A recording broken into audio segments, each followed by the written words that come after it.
성남시 대장동 개발 사업에서 특혜 의혹이 불거진 자산관리업체 화천대유에 대해 경찰이 내사를 벌이고 있습니다.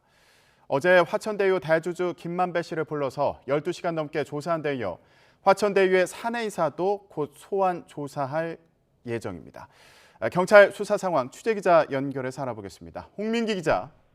네, 사회부입니다. 네, 경찰이 어제 화천대유 대주주 김만배 씨를 불러서 조사했는데 어떤 부분을 집중적으로 보고 있습니까? 네, 어제 오전 10시쯤 화천대유 자산관리의 최대 주주인 김만배 씨가 서울 용산경찰서에 출석했습니다. 금융정보분석원이 화천대유의 자금 인출이 수상하다고 경찰에 통보한 지 5개월 만인데요. 참고인 신분으로 출석한 김 씨는 논란이 불거져 송구하다면서도 불법은 없었다고 강조했습니다. 장기 대여금 명목으로 빌린 회사 돈 473억 원은 모두 운영비로만 사용했고 9월부터 상환할 계획이었다는 겁니다.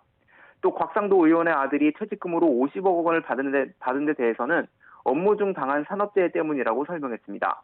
하지만 근로복지공단은 곽 의원의 아들이나 화천대유 측이 산업재해를 신청한 이력이 확인되지 않는다며 곽 씨의 퇴직금 50억 원은 산업재해와 무관하다고 밝혔는데요.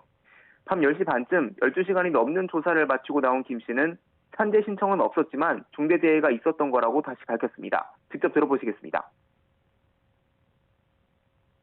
산재 신청을 안 했는데 중재해를 입었어요. 근데 본인이 그건 개인 프라이버시기 때문에 나중에 필요하면 본인이 제출할 것으로 보이는데.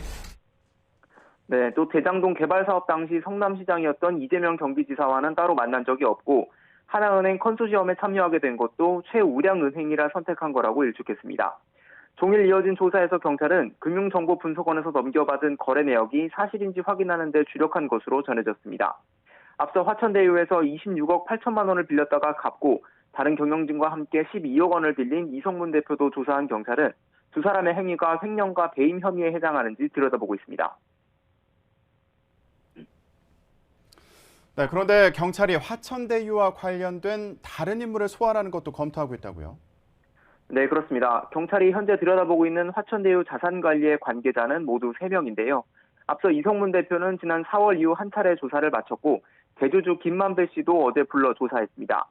내사 대상 가운데 다른 한 명은 화천대유의 사내이사이자 자회사 천화동인 1호 대표인 이한성 씨인 것으로 알려졌습니다.